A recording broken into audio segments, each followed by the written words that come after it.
Do we have too much government? We need to put people ahead of corporate profits. This system is so lopsided. This threat is a real threat to democracy.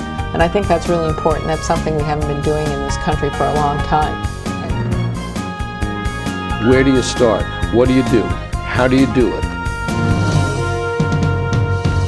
Access to Democracy is sponsored by Thomson Reuters, providing legal professionals with the intelligence, technology, and human expertise they need to find trusted answers. Products include Westlaw, Practical Law, and Firm Central legal practice management software for small law firms. Thomson Reuters, the answer company. Online at thomsonreuters.com. Access to Democracy is made possible in part by a donation from Firefly Credit Union. Firefly is the new name of U.S. Federal Credit Union, which has proudly served the financial needs of the Greater Twin Cities community since 1925. At Firefly, we guide our members forward and give them the power to chase dreams by delivering the financial solutions they need to get ahead. From checking accounts to mortgages, we'll light the way. We are Firefly Credit Union, and this is Life Illuminated. And Dr. Charles Crutchfield of award-winning Crutchfield Dermatology in Eagan, acknowledged as one of the nation's best physicians.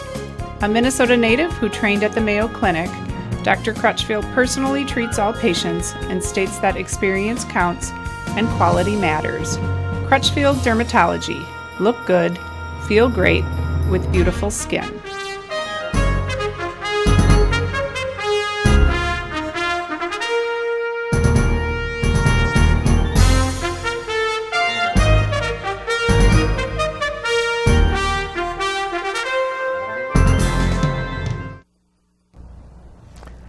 Welcome. Access to Democracy returns. Alan Miller with you as usual, and a return guest. A lot of fun. A man who is an entrepreneur from the word go, Anthony Andler, who is Heimie's Haberdashery in St. Paul. Thank you. And we started out knowing you 12 or so years ago when you were a leather craftsman. Right. And then you expanded a little bit. But then you have expanded and expanded and expanded. Here? And, Yeah. a little bit yeah, there. yeah, but yeah. I keep what expanding. what I lost, you gained. What can I say? And Heimie's is not only known now locally and statewide, but it's known everywhere for the quality of what you do. Right. And there's nobody else who has 3 master barbers in the shore. It's really a throwback to days that we should never have let escape. Right. And it comes with a huge amount of responsibility to maintain, the training, the professionalism, and the standard. It's a sometimes a grueling process, but it's a very rewarding process because today's world, with our cell phone, with our addiction to cell phones, everything's instantaneous, and sometimes clothing isn't instantaneous, and so sometimes you have to fit within those two dualities. Quality clothing Right. should not be. Right. And in fact, what I'm wearing now is Heimie's Haberdashery. I checked the label. It does say Heimie. Yeah. It's good. That's good. And in addition to that, one of the things you've done, you've had right in the store, you've had some concerts in the past, Right. where you invite customers in for some wonderful evenings of different types of music. Right. In addition to having the barbers, you do all the quality, really alterations that have to be done right there. And now you tell me you're expanding again. So what's happening now? So when you talk about doing things beyond just being clothiers, when I started business, there's a social, cultural responsibility that I have as a street-level vendor in an urban environment to the general public, and that is access to goods and services. So access to goods and services as a proprietor and how we use our city. I have a lights on policy.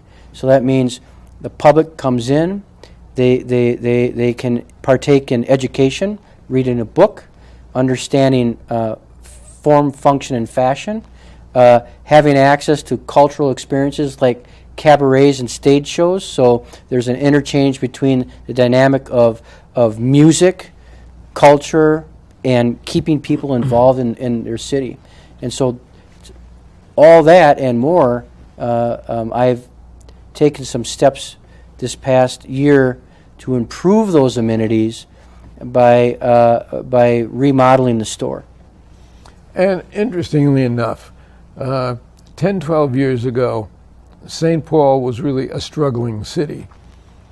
I do think that your civic attention to the city and your action in the city is one of the things that you wouldn't recognize St. Paul today. St. Paul is a burgeoning city. Sure. St. Paul is so much that it didn't used to be, and I know you've been very involved in that. So here's what happens. You start out wanting to go into business because you have a concept and an idea, right? And you want to make a living.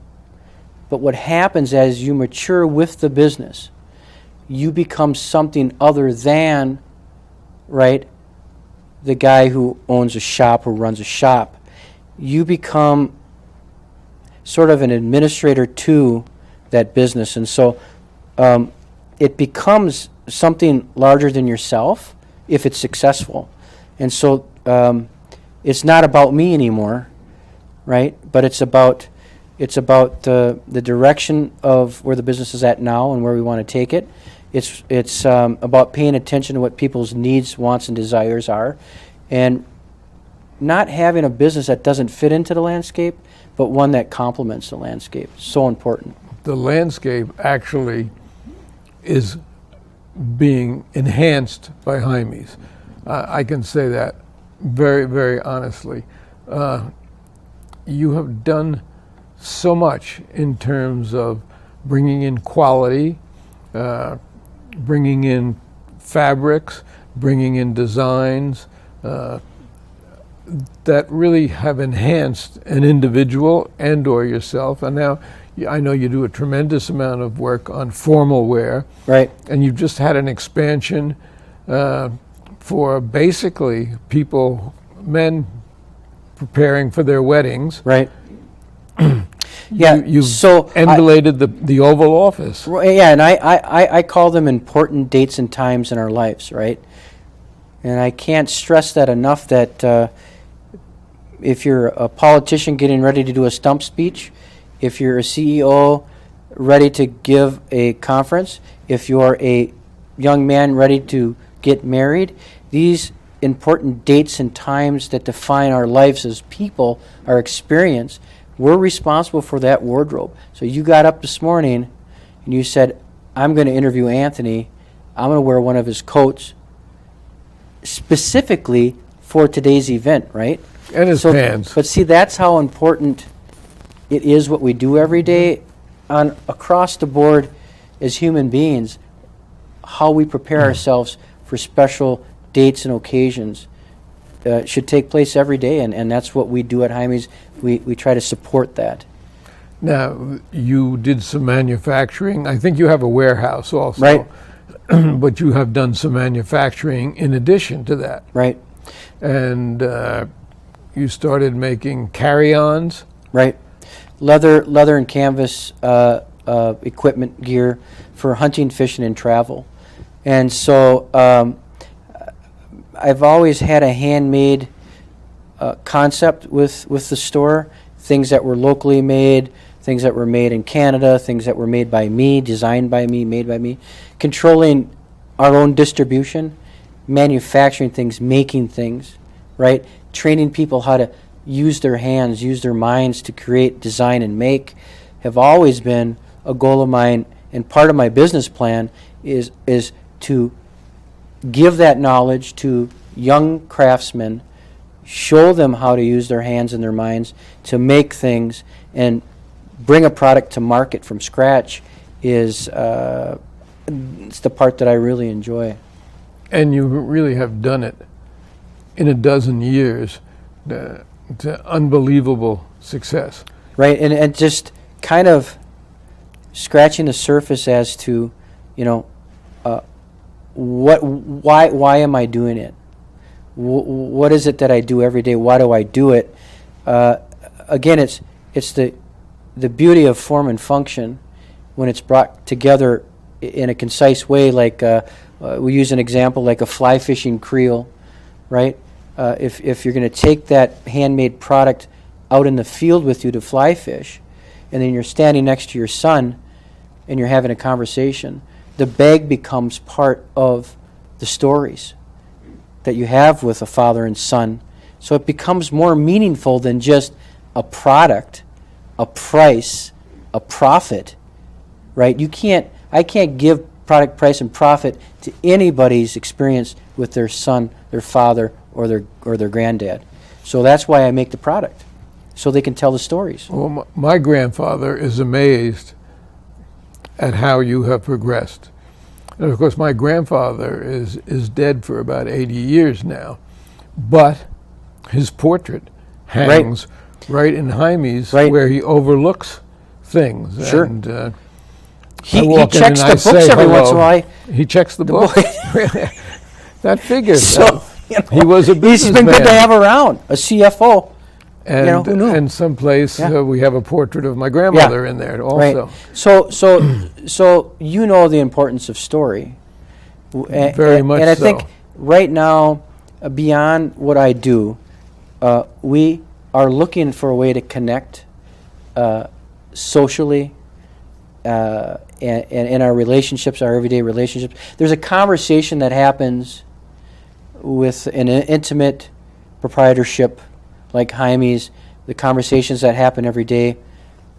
We're not perfect. We want to do our best, and we work hard. We strive hard to get there. But it's the stories. It's the people. The training of your personnel is another indication of that. Right. Because they dress as you would not find people dressing. I mean, they are dressed to the nines, so to speak. Right. I get my clothes at JCPenney's, but they wear all Heimie stuff. But yeah, no, we dress they exemplify really what good dressing looks like. Yeah, it's not mimicry either. It fits in with our lifestyles. So the clothes we wear, the food we eat, the music we listen to, the books we read, the people we hang out with, all are really consistent with the brand, which is pretty cool. It is. Right? Because you don't have to go home and hang up yourself and put on your other self. It's emulated through the business, so. Now, if I'm not mistaken, you were commissioned recently by the St. Paul Fire Department. Right.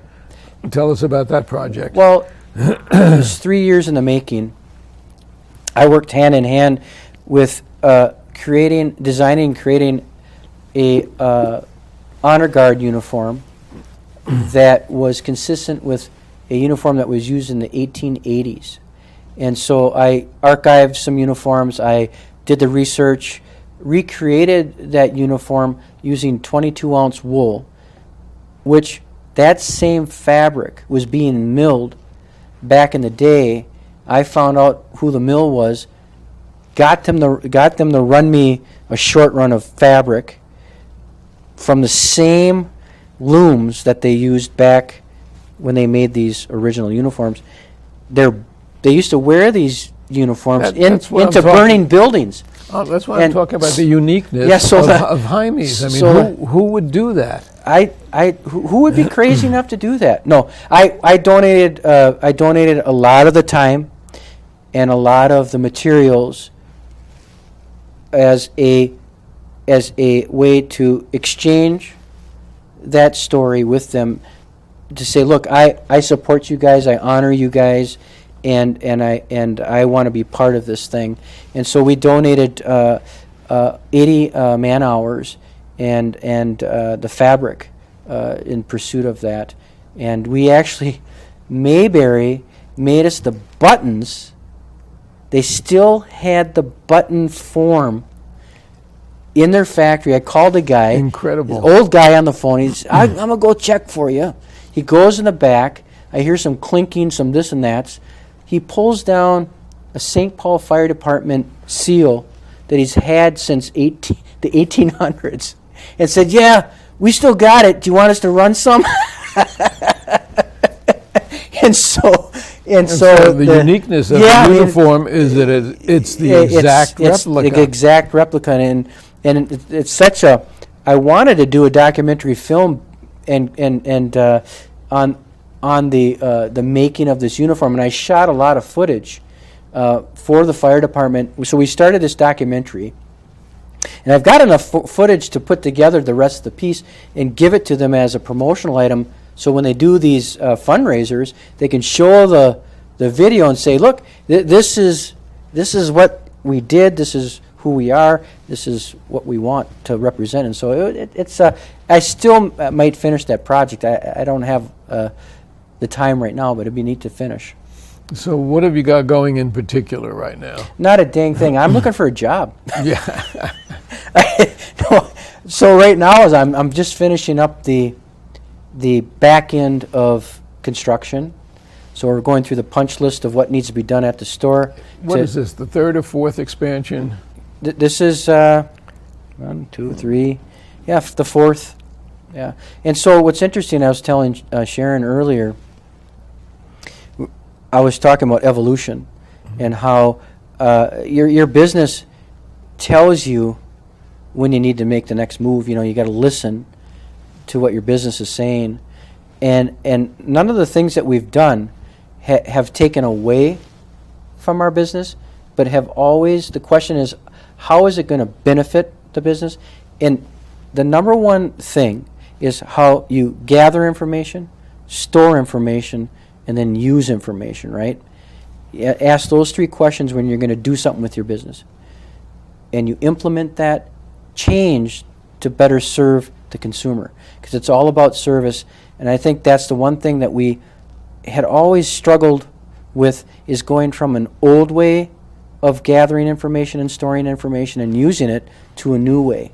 So a new POS system, new computer systems, new standards and procedures on how we greet customers, opening a sale, closing a sale. All these things we got to take advantage of and take into consideration that the cell phone has ruined the patience of mankind. We have taken away the patient element in the back of our heads. Not only the patience, but the ability to communicate. Communicate. We just don't have, like if I said, "Hey, Al, go home and listen to my message on your messenger machine and then get back to me," I'd be fine with that 10, 15 years ago. But if you don't text me back in 15 minutes, I'm going to be so mad at you. You better text me back or email me back. But I don't. That's I know. The difference. I'm just being funny. No, but we got to get away from. We got to get away from this immediacy. We got to get away of thinking that we need things right now. We got to wait longer than 5 minutes for our lattes. We got to take time for our families. We got to take walks in the woods. We got to take vacations. Our intellectual health. Absolutely very destructive. Have to put our cell phones away and be thinkers for a while, because we cannot spend 8 hours a day on our cell phones, sleep more with our phones than we do with our wives. We need to get back, and that's what Heimie represents. The statistics, we got to get back. We got to get back to the statistics people. Of how much danger cell phones have caused. We have to get back to people, and that's. I see people texting and driving. Yeah. Talking and driving. And so imagine trying to run a business that's based on 18th century concepts, 19th century concepts. Service your customer in a 21st century way. Do you think you're going to have some issues, clashes? Absolutely. And so that's why... But you've done it. That's the amazing thing, is that you have done it. It's about paying attention, right? You never arrive when you're in small business. You're always evolving. You never, ever arrive. The day that you arrive is the day you hang the going out of business sale on the front door. Now, you will train your personnel in a particular way.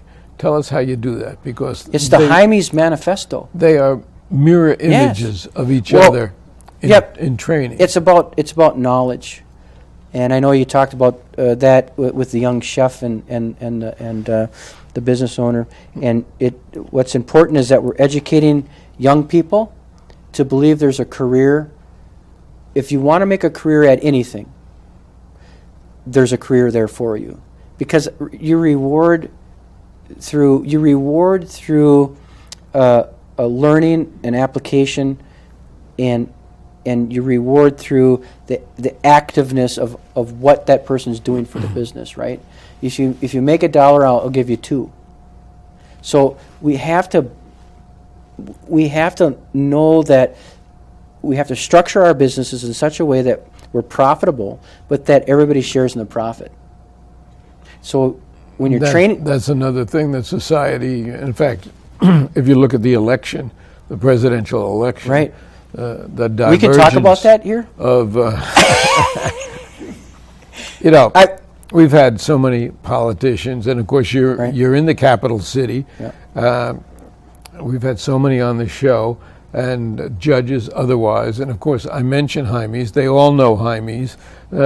Many of them patronize Heimies. Yep. And you have really made tremendous inroads there.